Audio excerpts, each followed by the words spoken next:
Hello everybody. Today I want to make a video talking about capturing radiance. For those unaware, this is a system that was added to Genshin, I think, when Notlin released. And when you lose 3 50/50s in a row, I believe it makes the next 50/50 a guaranteed, right? So not only do you get your normal guarantee from the 50/50 loss, but you also get another guarantee after that because of capturing radiance. Now, me personally, it's been a while since I lost 3 50/50s in a row, I believe. However, I do remember the times about a year ago when I was on an insane unlucky streak. Basically, on HSR, not only once but twice I hit the 7 50/50 in a row loss streak, which was really fucking disgusting. I couldn't even imagine really winning 50/50s back then. And I also get some people in my comments time to time kind of, being a little frustrated with my recently good luck because they themselves are also very much struggling with 50/50 losses, as some of them say they're on 10 loss streaks, which is insane. Some of them are 9, 8, 7, 6. There's a lot of people out there who are extremely unlucky when it comes to the 50/50s, and there's really nothing they can do about it. There's no compensation for it. They just have to keep losing and losing and losing and waiting until they're guaranteed. And for people like this, especially if they're not getting that many earlies, man, they're spending like 140 plus pulls every single time for a limited character, which really fucking sucks, right? Like, I believe the only patch in the history of Wuwa that actually gave 140 limited pulls was the Renacito one. That's the only one in the history of the game outside of like the very beginning of the game, right? So, as you can clearly tell, it just really hurts when you go on these 50/50 loss streaks. But if there were capturing radiance, this would change, right? For example, the person on a 10 loss streak would win 3 more limited 5 stars. A person on like a 7 or 8 loss streak would win 2 more limited 5 stars. That's significant, right? That really is significant. And it's not like this is going to affect absolutely everyone. However, I think most people will probably experience a good amount of 50/50 losses in a row at some point, and having this to kind of alleviate the blow would just be a massive benefit for the player base, right? Now, I don't really understand why Hoyo hasn't implemented it into HSR. Wuwa is kind of understandable because they have their own standards, right? Like, they're their own company, they're Kuro Games, they have nothing to do with Hoyo. But considering Hoyo already implemented this in Genshin, I really don't understand why they don't implement it as well into HSR. It doesn't really make any sense to me. I know that they have different dev teams, but still, like, why can't we just look at what's next to us and take it, if not improve upon it, right? And at the end of the day, I think HSR actually needs this more than Wuwa does, because Wuwa at least has better banner systems and being able to purchase copies, right? However, nonetheless, I think both HSR and Wuwa should take note of capturing radiance, because the only thing Wuwa has guaranteed is the weapon banner. Character banner is still a 50/50 like everything else. HSR still doesn't have a guaranteed weapon banner, which is like kind of stupid. Let me know what you guys think down in the comments. I think most of you are going to be able to agree with me, and I think this is pretty obvious. However, I feel like a lot of people have kind of forgotten about capturing radiance who don't really play Genshin anymore, and don't realize like how insane of a mechanic it is in terms of saving unlucky players. I feel like this is something that needs to be stressed to Kuro, right? Now, I don't think they'll add it. I don't think they'll ever add it, at least not for years to come.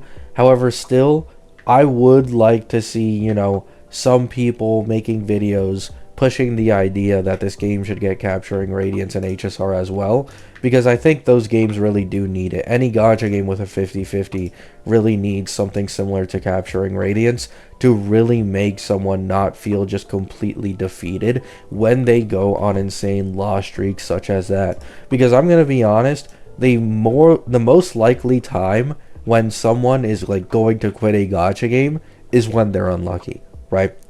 If you don't have guaranteed characters and guaranteed weapons, the most likely time someone will quit one of these gachas is when they're incredibly unlikely or unlucky. I get comments like these all the time of people telling me like, oh, I lost this 50-50 on Wuwa so many times, I'm literally already about to quit the game, or I've already quit it.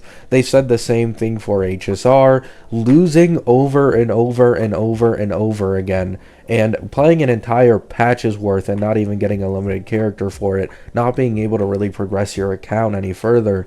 It feels miserable, right? It absolutely feels miserable. I think if people knew that a capturing radiance system existed in these games, even if they experienced a few unlucky 50-50 losses, they know that at some point at least they'd be semi-compensated for it, right? But that simply doesn't exist in these games like HSR and Wuwa, and so I think they should just add it, right? Sure, it'll make them lose some money, but I think it'll also help them keep a large amount of player attention, right? So that's all I have for you guys today.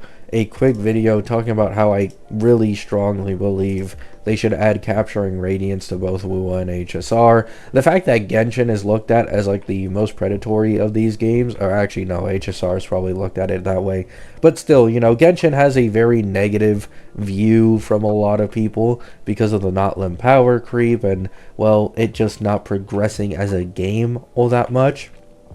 Yet it's still the game that has like the best pity system for characters with 50-50 out of all the three I mentioned. Now, yes, it easily has the worst weapon banner. I'm fully aware Genshin has an absolutely fucking garbage weapon banner. However, I'm mainly just talking about limited characters here because in my opinion, attaining limited characters has immensely higher value to most people as compared to attaining weapons, right? But nonetheless, Genshin should 100% learn from Wuwa as well and just add a guaranteed. Love you all. Hope you have a great day. Hope you have a great night. And peace out. I just realized I'm 40 seconds off of hitting the 8-minute mark. However, don't worry. I actually have something to talk about this time. So, you guys may have seen my last video on Wuwa where I used the 10 pull from the compensation for the Player's Voice award. And I didn't expect to get anything. I'm on a guarantee. I was 100% like, you know, saving it for Mornai. I just didn't expect to get anything early. However, I got Prolova at 24 pity, right? So this kind of left me with an issue where I don't have Cantarella and I don't have her weapon, meaning she'd be like incredibly scuffed. So I actually dropped, I think, like 50 Canadian, which is around 35 USD, I believe, 30 to 35, so that I could obtain her weapon. Now, many people don't know this because a lot of the time weapons in this game are compared to standard instead of 4-star, but as someone who doesn't have the standard rectifier, the jump from 4-star to her SIG is actually around, I believe, 50 to 55%. It could maybe even be larger than that. So I actually, you know, felt very, very incentivized to spend money on the game to get her weapon because of that reason. Because I know she's not going to rerun for a while longer probably. Same goes to Cantarella. I don't really want to have an S0R0 Prolova on my account that doesn't have any of her best in slot teammates or her own best in slot weapon. So yeah, you know, Solon leveling, he won in this case scenario. I thought I could get away with the award compensation and not have to spend money, but I ended up spending money anyways because I got too lucky, which is a pretty weird situation to be in. So yeah, I am leveling up my Prolova. Right now she doesn't really have echoes though, because like I never expected to get her. And yeah, I'm working on that. I think I'm going to be running main DPS QU1 on one side, and then I'm going to be running probably Prolova plus, I don't know, maybe like Havoc Rover plus Shorekeeper, or MIS2 Varina. I don't know which one is better, right? I'll just run whichever I think is better on my Prolova team. It's going to be scuffed, but at least I have her S0R1, so if I can't clear endgame content, it's more than likely just a skill issue, right? Love you all. Hope you have a great day. Hope you have a great night. Peace. Peace out.